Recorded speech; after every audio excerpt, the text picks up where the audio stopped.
네, 안녕하세요. 콩나물맘 여러분, 콩나물쌤 전병규입니다. 여러분의 자녀는 어떻게 공부를 하고 있나요? 독서는 주로 잘 하고 있나요? 아니면 문제집을 많이 푸나요? 또 자기주도 학습을 주로 하나요? 아니면 학원을 주로 다니나요? 독서를 중심으로 하는지 문제집을 중심으로 하는지, 또 자기주도 학습을 주로 하는지 학원을 주로 다니는지 가정마다 모두 다를 겁니다. 아무래도 콩나물쌤 채널 영상을 자주 보시는 분들은 좀 독서와 자기주도 학습 쪽에 조금 더 마음을, 또 비중을 조금 많이 두지 않으셨을까 합니다. 일반적인 학부모님들, 또 다른 채널 시청자분들보다는 조금 그럴 것 같은데요. 오늘은 문제집과 독서, 그리고 학원과 자기주도 학습 사이의 관계, 그리고 이들을 어떻게 현명하게 활용할 수 있는지에 대한 이야기 한번 해보려고 합니다. 우선 문제집과 독서 중에 더 중요한 것은 무엇일까요? 네, 이건 정말 단연코 독서입니다. 독서는 이해력과 사고력을 길러주고 지능을 높여서 학습 능력 자체를 올려주니까요. 맹렬히 독서를 한 사람들이 큰 성공을 거두는 이유 모두 이 때문이고요. 또 큰 성공을 거둔 사람들이 독서 이야기 계속 하는 거, 네, 모두 이 기본적인 능력을 길러주기 때문입니다. 독서는 사람을 아예 질적으로 전혀 다른 사람으로 만들어줍니다. 여러분 혹은 여러분의 자녀의 능력이 50점이다. 그러면 독서를 통해서 70점, 90점 이렇게 그런 높은 능력을 가진 사람이 될 수 있는 거죠. 반면 문제집은요, 아이에게 지식을 쌓게 도와줍니다. 하지만 질적으로 아예 다른 사람을 만들어주는 건 아니에요. 예를 들어서 아이의 능력이 50점이다. 그러면 뭐 53점, 55점, 57점으로 바꿔줄 수 있을지는 모르지만 독서처럼 70점, 90점으로 아예 다른 사람으로 만들어주지는 못합니다. 문제집은. 독서는 사람이 가지고 있는 그 잠재 능력들, 이거를 모두 끄집어내어주는 게 독서예요. 그 사람이 도달 가능한 최대치까지 올려준다라는 점에서 문제집과 그 중요성을 비교할 대상이 아닙니다. 자, 두 번째, 자기주도 학습과 학원, 이 둘 중에서는 무엇이 더 중요할까요? 이 중에서 더 중요한 것은 자기주도 학습입니다. 공부라는 것은 기본적으로 자기 스스로 하는 거죠. 공부는 절대 남이 해줄 수가 없습니다. 아무리 대단한 일타 강사라고 해도 공부를 하려는 마음이 없는 아이, 공부의 의지가 없는 사람의 머리에다가 지식을 억지로 넣어준다? 이건 불가능합니다. 학원은 아이들이 혼자 공부할 때, 어려움을 겪을 때 이를 넘기는 데 도움을 주는 거지, 자기주도 학습을 대체해서 타인주도 학습? 가만히 있고 넣어준다? 이렇게 할 수 있는 건 아니라는 거죠. 저는 콩나물쌤 채널에서 계속해서 이런 견지로 이야기를 해왔습니다. 채널의 첫 영상부터 지금 거의 400여 개의 영상을 찍었는데요. 지금까지 단 한순간도 바뀌지 않았습니다. 그리고 이는 콩나물쌤 채널을 제가 만들면서 생긴 생각이 아닙니다. 제가 교사로서 아이들을 지도하는 과정에서 20여 년간 관찰하고 경험해보니까 알게 된 그런 통찰이죠.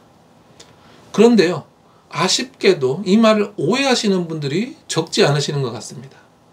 제가 얼마 전에 문제집과 온라인 학원 상품을 공동 구매했었거든요. 그랬더니 조금 실망이다, 퇴직하더니 콩나물쌤 변했다, 이런 댓글들이 달렸었는데요. 죄송하지만 그건 지금까지 제가 한 말을 제대로 정확하게 이해하지 못하신 겁니다. 제가 한 이야기들을 흑백 논리로 받아들이신 거죠. 제가 독서가 가장 중요하다고 한 것은 독서가 문제집보다 훨씬 더 중요하다는 의미이고, 문제집은 독서보다 훨씬 덜 중요하다는 의미이지, 문제집은 나쁘다, 문제집은 악이다, 문제집은 아예 필요 없다라는 뜻이 아닙니다. 마찬가지로 제가 자기주도 학습이 중요하다라고 한 것은 자기주도 학습이 학원보다 훨씬 더 중요하며, 자기주도 학습 없이는 학원은 아무리 다녀도 의미가 없다라는 그런 뜻이지, 학원은 무조건 나쁘다, 악이다, 절대 다니면 안 된다 라는 뜻이 아니에요. 독서가 없는 상황에서 문제만 푼다면 아이의 잠재성, 잠재 능력을 충분히 끌어낼 수 없어요. 자기주도 학습을 하지 않는 상황에서 학원만 보내면 성적에서 유의미한 변화를 끌어내기가 어렵습니다. 이런 의미입니다. 절대로 하면 안 된다, 독이다가 아니라 독서와 자기주도 학습이 반드시 우선되어야 한다는 의미죠. 제가 많은 영상에서 계속 말씀드리는데 이거는 O, 저거는 X가 아니라 이 모든 것은 층이라고 계속 설명드렸습니다. 이게 우선이라고요. 이게 우선돼야 되고 얘는 틀렸어요가 아니에요. 얘는 그 다음에 올려라 라는 말씀이죠. 절대 하지 마세요가 아니라 문제집하고 학원만 보내면 전부 다라고 생각하시면 안 되고요. 독서하고 자기주도 학습을 밑에다가 우선 기본으로 잡아주세요. 얘네들이 잡히면 그 다음에 문제집을 할 수도 있고 학원을 보내도 돼요. 그러면 좋은 결과를 얻을 수 있을 겁니다. 하지만 독서하고 자기주도 학습이 없는 상태에서 먼저 하지는 마세요. 얘가 다라고 생각하지 마세요. 그런 말씀이죠. 제가 수없이 말씀드렸어요. 제가 드리는 말씀은 OX, 흑백이 아니라 층의 문제다.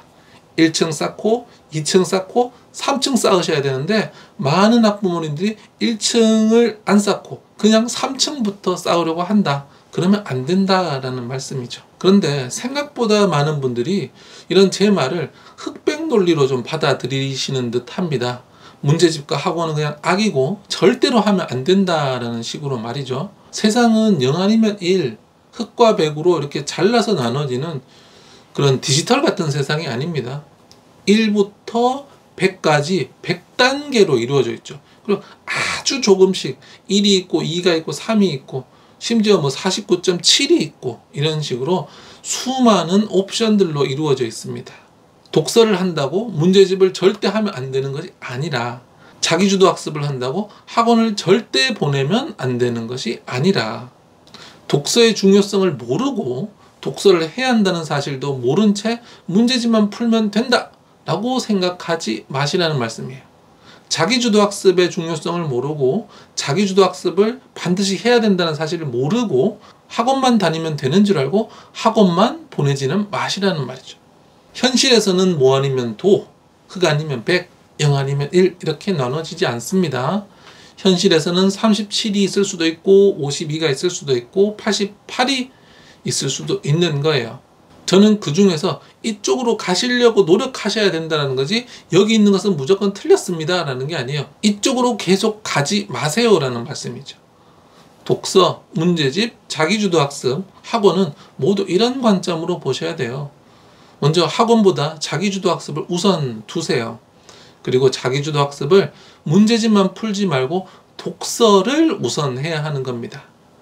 그러니 자기주도 학습을 하는데 독서부터 하고 다음에 문제집을 푸는 거죠.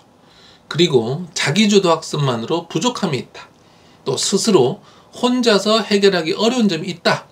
다른 사람의 도움을 좀 받아야 되겠다 라고 판단한다면 학원을 보낼 수도 있는 겁니다. 이는 각 가정에서 우리 가정의 상황과 우리 아이의 상황에 맞게 각자 판단하셔야 하는 거예요. 우리 아이는 책도 스스로 많이 읽고 문해력, 이해력이 좋다. 그러면 책은 스스로 읽으니까 문제집 투입해 볼 수 있는 거죠. 우리 아이는 이해력도 떨어지고 지능도 높지 않은 것 같다. 문제집을 아무리 해봐도 말도 못 알아듣는다. 그러면 문제집 양을 늘리는 게 아니라 독서에 더 많은 노력을 하셔야 하는 거고요. 자기주도 학습을 하는데 아이가 영어가 잘 안 는다.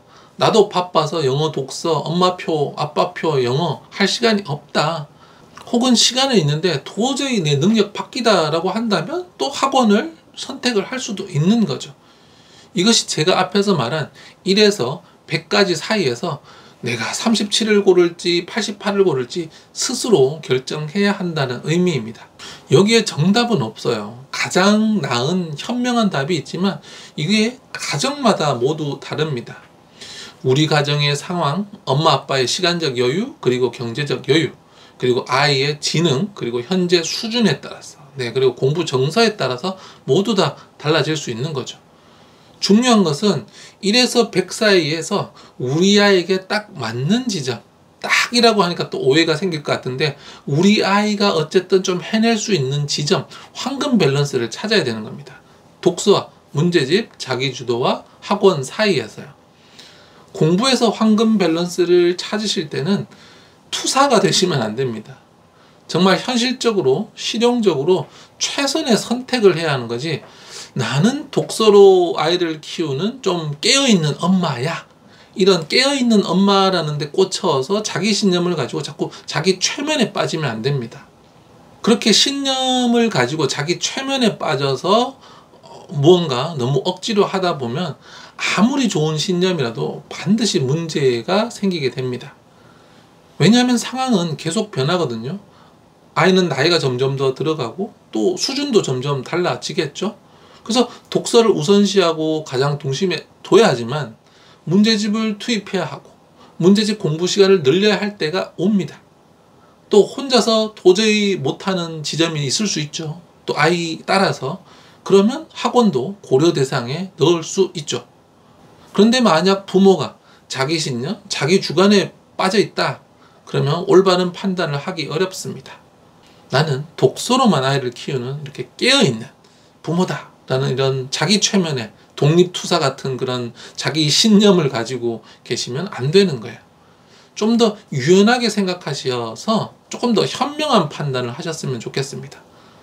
제가 말씀드리는 1층, 2층, 3층 중에서 우리 아이는 지금 어느 정도 왔는가, 좀 더 1층 독서에 많이 힘을 주어야 될 건가, 아니면 2층 문제집으로 조금씩 비중을 옮겨 나가야 될 건가, 아니면 혼자서 따라가지 못하는 지점들이 있으니까 3층 학원을 조금 활용해 볼 것인가, 이것을 판단하는 것이 바로 학부모님이 하실 일입니다. 네, 부디 흑 아니면 백, 이렇게 흑백 논리로 생각하지 마시고 기본적인 원리, 원칙을 이해하되 우리 가정과 우리 아이 상황에 맞게 현명하게 판단하셔서 우리 아이에게 최선의 선택을 하셨으면 좋겠습니다. 네, 가장 현실적이고 실용적이며 현명한 판단, 저 콩나물쌤과 계속 함께 고민해 나가셨으면 좋겠습니다. 늘 우리 아이를 가장 먼저 생각하는 대한민국 모든 부모님을 저 콩나물쌤이 응원합니다.